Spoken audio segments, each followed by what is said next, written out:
Kia ora tātou katoa. My name is Sian and I'm a sister of St. Joseph. I've been asked to reflect on my vocation story. Growing up, I had no idea really about religious congregations or even what sisters and nuns were. There were three types of people in the church as I could see it: nuns, priests and the rest of us. At school in London, the sisters wore slightly different habits than the nuns in Wellington. But other than that, there wasn't a lot between them. They were strong women, passionate about education, who really desired to see justice done. By the time I reached secondary school, the habits had gone and the number of religious teaching had diminished. I didn't know it, but it was now 15 years after the Second Vatican Council. The expression of religious life had changed. Although fascinated by these changes and the lives these good women led, I can't say that I felt particularly drawn to religious life. We certainly learnt about vocation, and I considered that it was an option. But I was far more interested in boys and getting a good qualification.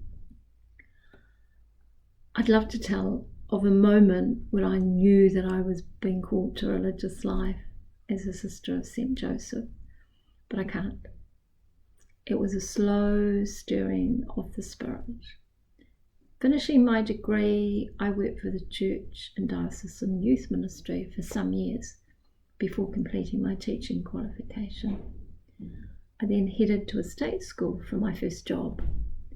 Amongst other things, this gave me a financial support to do some more travel.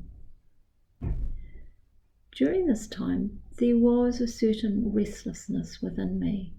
Somehow, despite my great life and wonderful job, something was missing. During my time in youth ministry, I had come across another group of sisters, and I kept coming across them in numerous settings. They were colloquially known as Josephites, or Sisters of St. Joseph or the Sacred Heart. Overall, they seemed a good bunch, involved in interesting ministry, passionate about the call of the gospel to go, make disciples.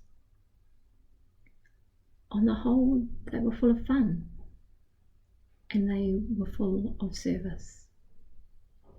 They weren't better than any other sisters I'd encountered.